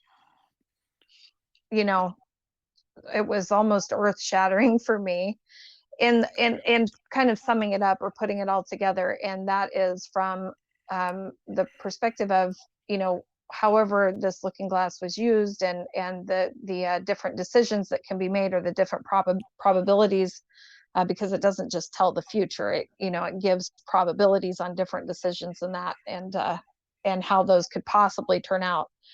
But the one thing that could not be manipulated, that could not be changed, was the reaction of the people, no matter what path they chose to to get to their end game, to get to that ultimate control, to get to that ultimate place, to have that ultimate ruling of the world. The one thing that they could not change was the reaction of the people. And that really moved me. And Paladin, I'm gonna let you kick in here for a minute and have your say on that. Okay, well, I remember when Carrie did that interview with Bill Woods, she gave me a heads up. She said, "Hey, we're going to do this," and they actually met at a mall in Malibu, and some helicopters were flying over and kept flying over, so they moved it to another location and finished the interview. But I remember distinctly when all that went on because she was telling me about it. You need to watch this. Uh, so yes, it is Project Looking Glass. I know some of you in the chat have asked about that. And if you're familiar with Dan Burisch, Burisch, and his, I think he actually did some interviews with Carrie, and I think even that was back when Bill Ryan was with Carrie with Project Camelot. And they did several interviews with Burisch, and he also talks about Looking Glass too. And what Bill Wood said, if you haven't seen that video, I suggest that you find it and look at it. Some other people have taken the part of that video, which is maybe the last, I want to say maybe 45 minutes or 30 minutes, where he talks about Project Looking Glass. This was a device that they could put in scenarios, and you could get the future would be given to you in essence based on what you input into the computer. It would spit out certain timelines. And what Bill Wood was brought in for, he was kind of described himself as a problem solver, that whenever they did scenarios for missions, because he was in SEAL Team 9, that they would bring him in to try to salvage a mission or look for weaknesses in a mission. Well, anyway, they brought him in to put in various, I think, decisions to see if it affected the timeline. And basically what he said was, and you can watch the interview to get the details, but what he basically said is after 2012, there was nothing that they could put in to the Looking Glass that would change what was going to happen. And he describes it as I believe the awakening is the way he described it, that all the lies will be exposed and everyone will find out what's been kept from us for probably hundreds of years, maybe thousands of years. And I think if you follow some of the information that Q has put out, you'll see a correlation there, and some other places where they're basically telling you the same thing. Now, there is going to have to be some pain that we're going to go through because we've let this go for too long. There is also a situation where everybody has to be with it. Everybody has to understand what's going on. And I think it's interesting that I think part of that, or a lot of that, has to do with the I don't want to say breakdown of the news, but the I think the recognition by people that the news, and Trump hits it hard by calling them fake news, which is exactly what they are.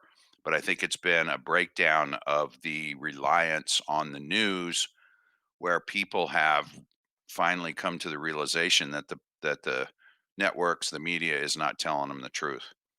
And so that has moved them away from the narrative that is being pushed, and no matter what it is, and they're continuing to provide us with narratives, that everyone is moving away from that and looking for their own truth, and they're finding it in other places.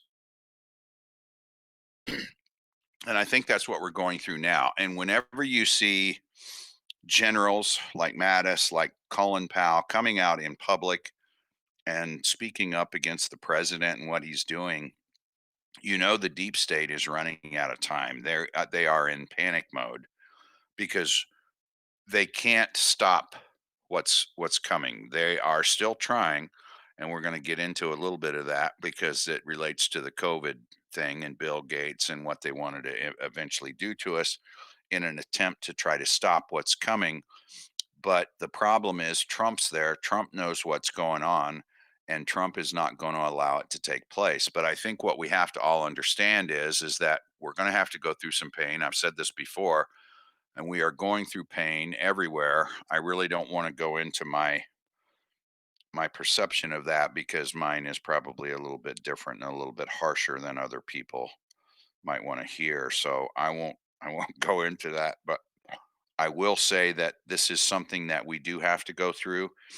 It's kind of like you have a health problem and you let it go and you let it go and you let it go until finally you have to go in and get it taken care of. And if you would have addressed it early on, it probably would have been a simple solution. But now that you've let it go for months or years, now they have to go in and cut and operate and do all kinds of things that would not have had to be done if you had addressed it right away. So this is where we are today. And I think, there's a lot of frustration out there with Trump. Why don't you come in and stop this? Why don't you come in and do this? Why don't you come in and do that? Well, I think part of this is Trump knows that people have to get there on their own. They have to see it for themselves. And so while we're watching all of this take place, all kinds of things are being revealed to us. The deep state, the shadow government, the cabal, whatever you want to call them, they are standing up and being counted. Okay, they're being identified. They're identifying themselves. And this tells me that they're in a panic mode because they know that the end is coming.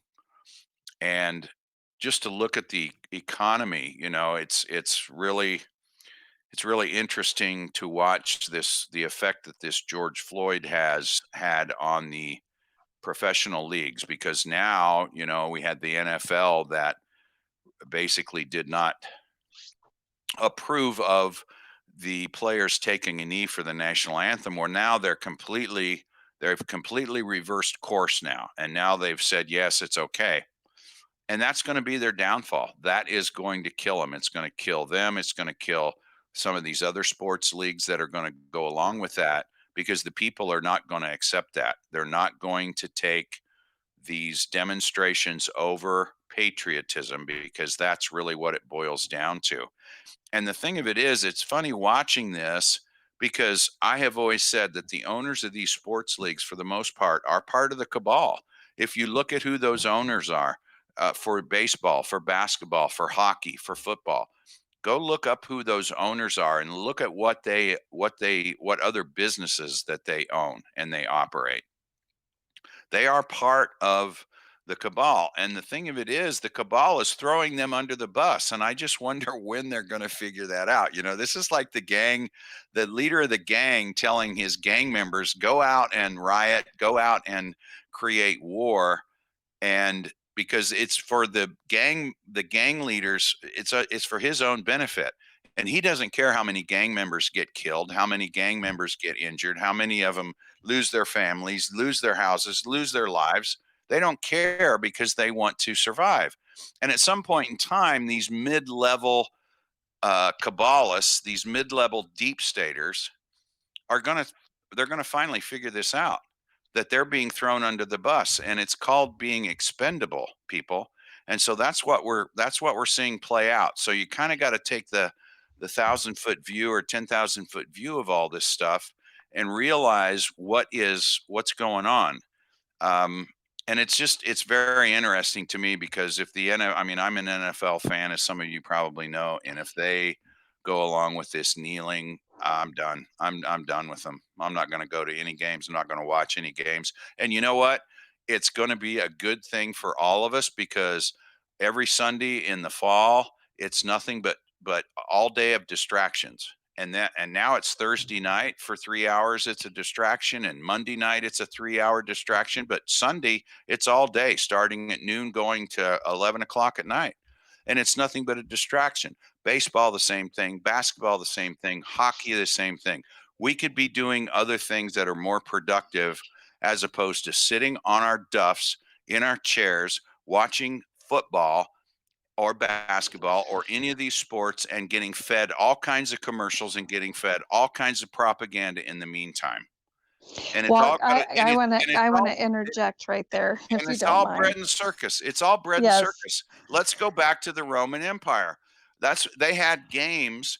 The Roman emperors would have games for weeks on end to placate the slaves and the people, to distract them from all the stuff, the all the things that they were doing to them. They would put these games on. They called it bread and circus. Go ahead. And this is what we have. I mean, that's what a football game is. It's a gladiator game. That's exactly what it is. Anyway, go ahead. Yes, but you know, and you know how I feel about sports, and you know, I have a son that's been active in sports for, you know, 18 years. So I understand it. I understand, you know, the mindset, but I am adamant about the fact that, you know, especially these team sports and, you know, these big franchises and, you know, and then the sports betting, you know, all of it encompasses, honestly, so much evil, to be frank. You know, I mean, there's so much evil that encompasses the, you know, the idea or what is all involved, you know, in a sports team and the game itself and you know what occurs.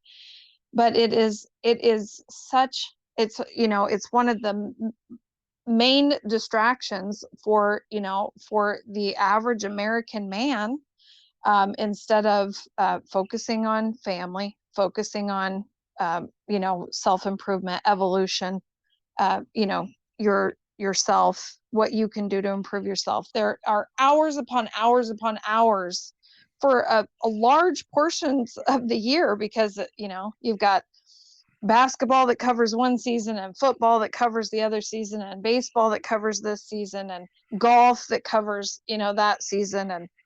And you know, it is such a large distraction to pull, you know, man from family. I mean, primarily men. I know women are involved, you know, or get all kinds of excited about sports too, but it's primarily man that is, you know, pulled back from family, pulled back from you know, evolving, pulled back from self-improvement, pulled back from so many things, because you spend so many hours, you know, glued to a TV that is then also plaguing you with programming, plaguing you with programming, with these, you know, with the advertisements during the games, with the commercials during the games, with, you know, the merchandise for the teams, with all of it. It is a ploy.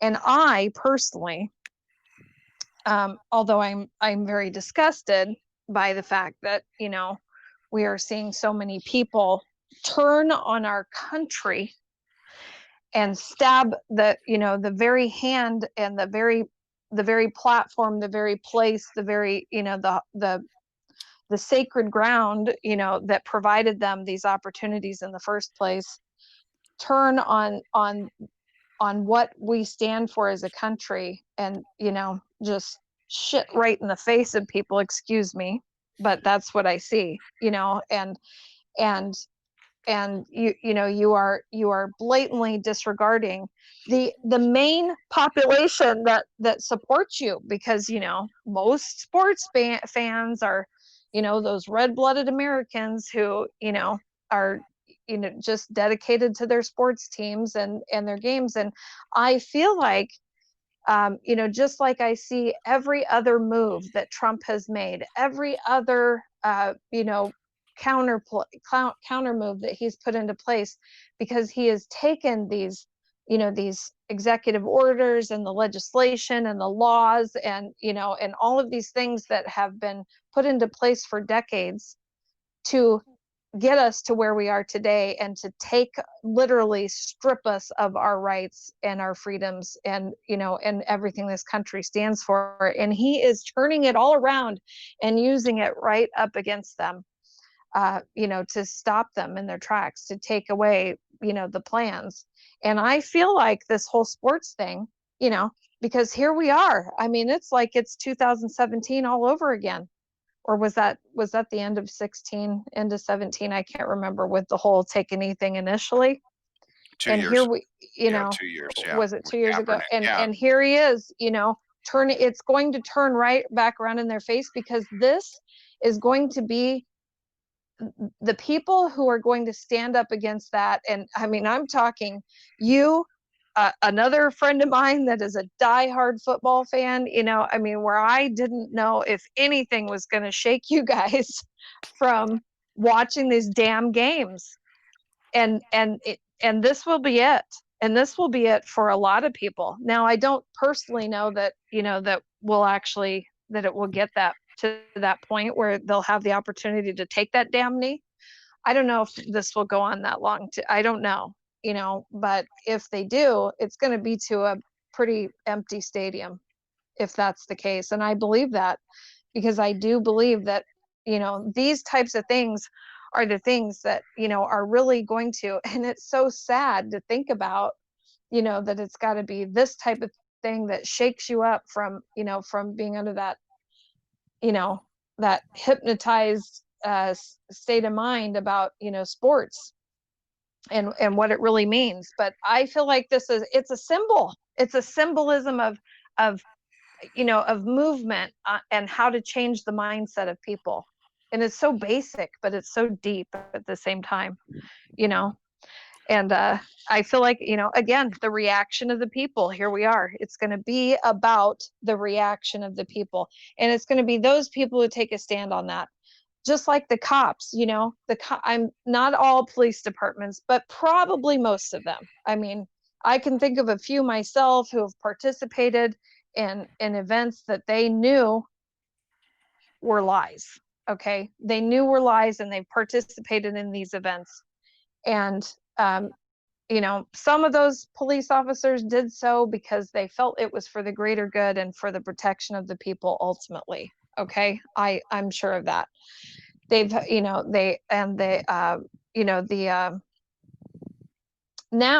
the mindset is, and these are people who thought that they would be in charge, that they would be the ones to protect the people from themselves. They were the ones that thought that they had the upper hand, and that, that they were going to be the force that would be in place and have, maybe an opportunity, to have, the safety and security because of their position, that, they would not be, subjected to what we're going through today.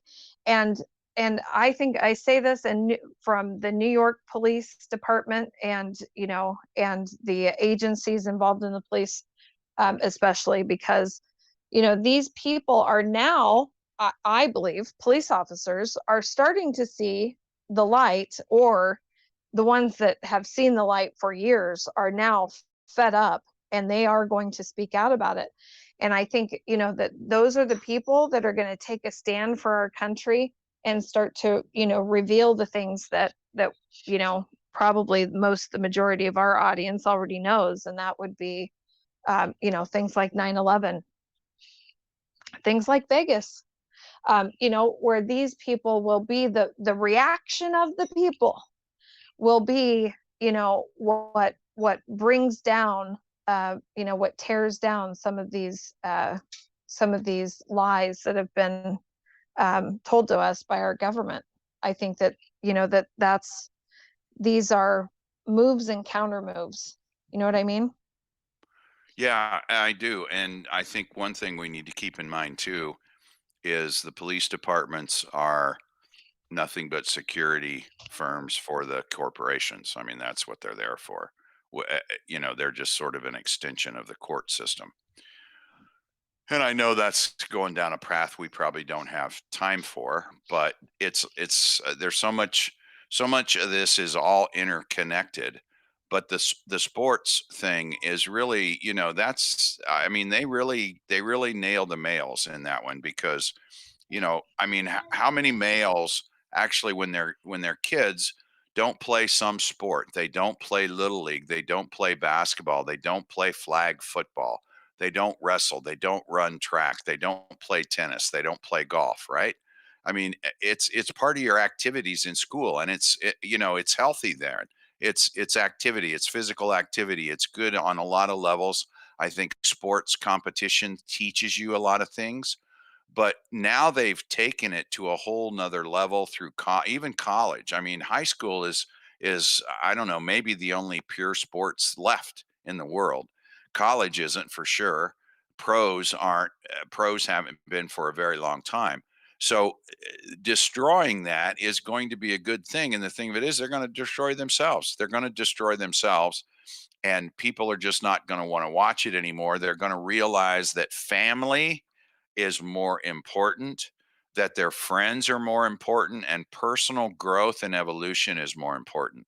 And I can't wait. I mean, I just really can't wait because it's almost like you're in jail it's almost like an addiction to alcohol or drugs or gambling. It's this sports stuff. It's almost like it's an addiction, and you don't really realize it because it just becomes part of it becomes part of your life. It becomes part of your routine. It becomes part of your schedule. You work Monday through Friday, and Sunday is reserved. Sunday afternoon is reserved, and Sunday night is reserved for football. And through the week, basketball games. I mean, there is a small part of the calendar in the fall where you have baseball, you have football, and you have basketball all going on at the same time, and maybe even hockey. I'm not sure when their Stanley Cup is, but I know baseball now has gone into October, the end of October, which basketball season starts in the middle of October, and football season is you're right in the middle of football season. So you've got all three of those sports going on at the same time, and it's an addiction. It's an addiction. And so I think this is a good thing. They're being exposed, and I really can't wait. I mean, it's really going to be free up a lot of time for us, and we have to use that time. And associated with this is also the social media stuff. And I've talked about this before too. I mean, you go in a restaurant, you go anywhere in public, and you're sitting at a restaurant, for example, and you've got a family there of 5 or 6, and what are they all doing? Right? What are they all doing? They're not talking. They've got their phones out checking their phones. They're not Yep. talking. Yep. And you don't go see people now. You don't go see your friends because all you got to do is just send them a text message, or they can see what you have going on by your Facebook or whatever, your social media. So that interaction, that human interaction is gone. And they've done this on purpose. This is all a plan. Yeah, And we so were all just willingly handing over, or willingly taking our part as a cyborg in the technocratic right. government that is Mhm. that is ultimately the end game here, and that is the truth. This, I mean, I believe that, the riots were all this stuff. I don't believe that this was supposed to happen yet, because the coronavirus was one wake up call, but it wasn't quite enough. The riots and the strife that is occurring right now, and people are waking up to this false division, and this false narrative of the race war, the race card, because that is a government derived plot to can keep us divided since it started, since inception, and that is an absolute fact. Our history, as we've been told, is not factual. It's not accurate. The information that we've been given on certain events is not accurate. It's in order to exacerbate these feelings of, and I wouldn't say that it's racial tension in the public. It's fear. It is fear, because they feed on your fear. If you are not sure of something, scared of something, maybe I need to be concerned about that. And then you have something that exacerbates that fear, or expounds upon that fear, and makes it seem like it's larger than life. Then it becomes something that that you incorporate in your life, even unknowingly or unwillingly. because you're afraid of it, or because, you're concerned about it. And that has been, that has been something that has been a ploy for so long. We only have so much time here, but I've talked about this not too long ago on another platform where, this is why, this is why crime is identified by what race the person was who committed it. This is why, inner cities are identified by the color of your skin if you're living in it, and your needs. This is why, there are, quote, special needs for certain populations based on the color of their skin. That is all government derived BS. And it's been used against us forever. I mean, forever. And it plants that seed in your consciousness, that certain races or certain people, of ethnic background need, they need government help. They need this, they need that. It is such BS. It's unreal. It's really sad to think about how that has been so manipulated. And right now, it was necessary for this platform to play out, because because they had to pull that chess move.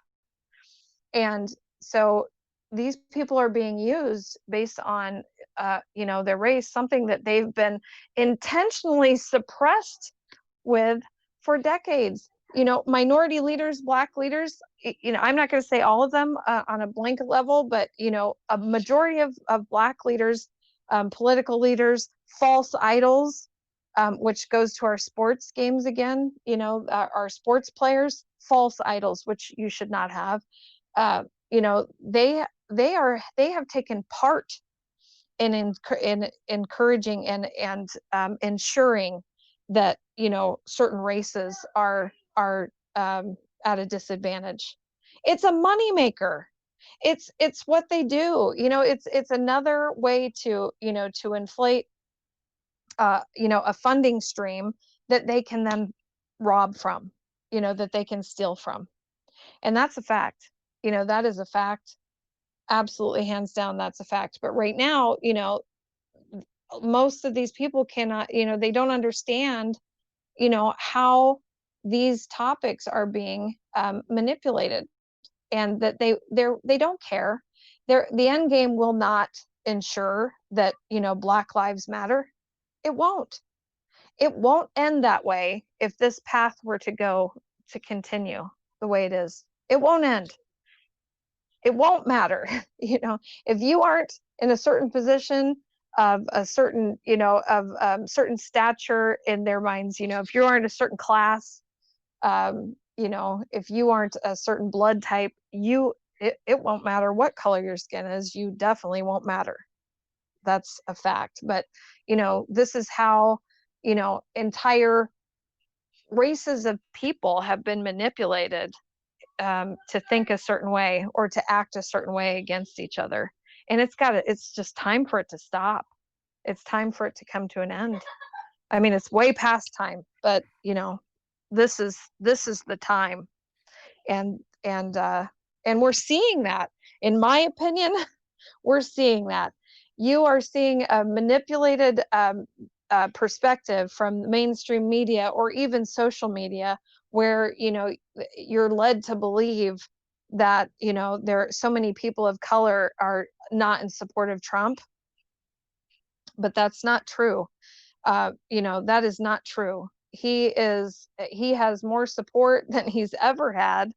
And people of all races, of all colors, are starting to open their eyes and see what is occurring here. And these things that are occurring, it wouldn't happen. It wouldn't be happening if we weren't going through this pain and this strife right now. It wouldn't be happening. I agree. We've been going for 2 hours. I'm inclined to wrap it up and I know we still have 4 topics. I know, and get your commitment for sometime soon this week, like maybe Tuesday or Wednesday. We'll hit our 4 topics, and I think we should also include a question and answer session where we can interact with the people in the chat, because we do have a really good group and they've brought up a lot of good issues and they've made a lot of good comments, and I think that we should interact with them, um, because it would just further the message that we're trying to get out. What do you think? Absolutely. I feel bad because I really wanted to do that tonight, but I figured this would occur because we have so much to say. There's so much to talk about right now, and there's so many good things that are occurring that are here. We're on the cusp. We're right there, and I just think it's so important that we all, do our part, have our voice, and talk through these things. And I definitely want to do that in more of an interactive setting where we can, um, you know, uh, highlight some really great information and topics and points that people bring up in the chat. So let's plan that for. I mean, honestly, my schedule would allow for tomorrow night or Wednesday night. I cannot do Tuesday. Okay, well, let's do Wednesday, Okay. because I wanted to give an Intel update today, but I will get more tomorrow. So let's just save that. I know some people were wanting to hear about the financial reset and the RVs and all that kind of stuff, and some Yeah, other. and I'm really excited to talk about that from my perspective Hmm. because Yeah, I'd really like people to share their thoughts on what I think about the financial reset and hear what their viewpoints are. yeah. So I think, okay, so let's make a commitment. We'll be back Wednesday. I will have more information, but I just want to say, from the Intel standpoint that everybody wants to hear, it's good news, and we'll get confirmation of that tomorrow. I want to say that some of the things that are out there as far as the financial reset and everything, um, some of them, some of the stuff that I've read and I've seen is accurate. Some of the other stuff that's floating around is not accurate. I hate to be the bearer of bad news on that, but some of it is not accurate. It never has been accurate. And some of these people, we get some of the information that goes out, and we kind of pass it around and say, "Hey, what do you think?" And the accuracy level is somewhere between 10 and 50%. So for what that's worth. But we will get more information tomorrow, because tomorrow is a big day for the new financial system. It looks like things are lined up and ready to go, and I know some of that information has been out there. But there's some other things that we want to talk about. So, you have any? Oh, one other thing that I want to say too. I am I am just really, I don't know, pleased. I'm happy. I'm elated that our Discord group, um, man, I'll tell you what, we have got some really, really sharp people in our Discord group. They have, I mean, when you go in there, you can spend almost all day getting caught up on the news. They are bringing up information. That's really my best source at this point, is just go to our Discord group and see everything that's being posted in there, because we have a lot of people that are on the ball. They understand what's going on, and they're helping get the word out, in addition to doing the research and the investigation to impart the results of their work, their hard work, on all the rest of us who are in there. So if you're not in that group, I would highly suggest that you come in and see us and participate, because I'm just really excited about it. It's really done much, much better than what I ever anticipated or thought. And I've got to give a lot of support, a lot of kudos go to White Hat Reporter. I want to just say that he's the one that works behind the scenes to get the Discord server up and running and maintain that. He maintains the website. He does all the videos. He does all the lives for us. I know he's kind of a shy guy. He doesn't like the attention, but I want to recognize him, because he just does a fantastic job, and he is the one that makes it all work, people. He's the one that brings this all to you, because as Lady J said, and I will readily admit, I am I run out of talent in a real big hurry when it comes to the technical stuff. So he is, this just wouldn't be possible without him.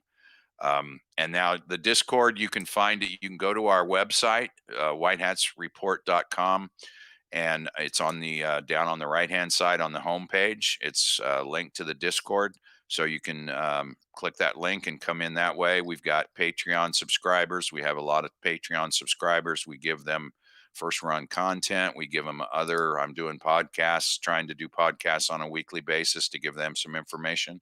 So it's really going, that's really going well, and we really have a great group in the Discord, and I'll probably go over there when we finish and do go into the voice chat and have some conversations with some of those good people, because it's always good to do that after we have our lives. So anything you have to say?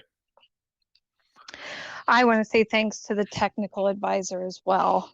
He really helps out a lot, and and boy, oh boy, that we need it.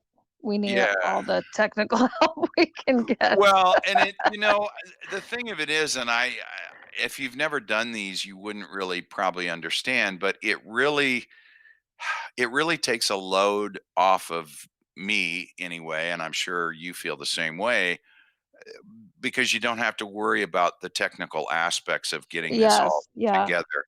I mean, Oh yeah, it's such a. I mean, when you are trying to concentrate on the topics, and then, I mean, even for instance, tonight we did have a little, a few technical difficulties, and it just takes you completely off. So if you're having to try and figure out yeah, those technical difficulties at the same time you're trying to keep the conversation going, it's just it's almost impossible. And I do want to say thanks to Truth Bomb, our other moderator yes, in here. I know he's had a very long day. He's had 2 long days of participating in the Trump boat parades. So hats off to you for that, and happy birthday, Mr. President. We appreciate you.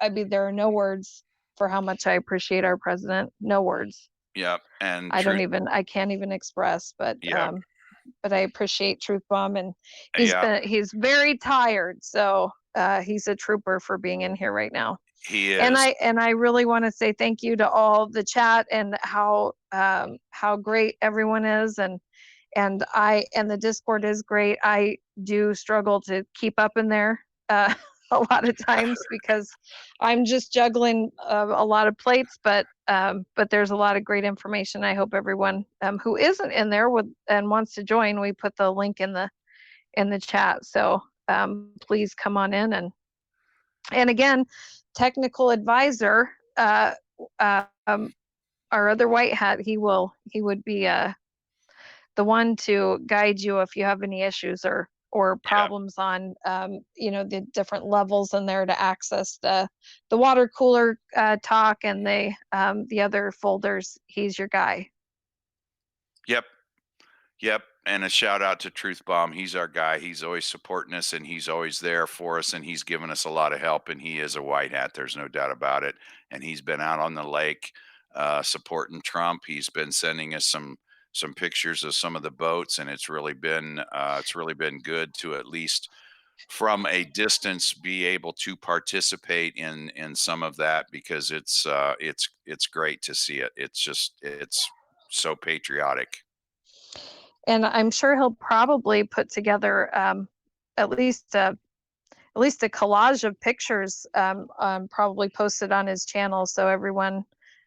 It's Truth Bomb. You can find it very easily if you search Truth Bomb Vegas, and then search channel, and he'll be the first channel that comes up.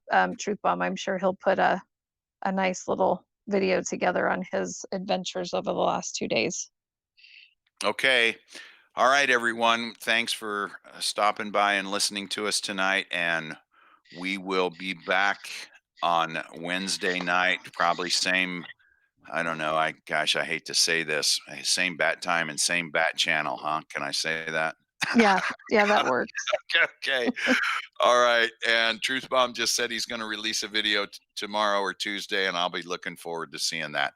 So everybody from the White Hats, enjoy the rest of your day, your weekend, and Trump's Wait, birthday. I'm sorry. Can I interject really quick? You Sorry sure about can. this. I just want to give a quick shout out to a channel that did an interview with you and premiered it Friday night.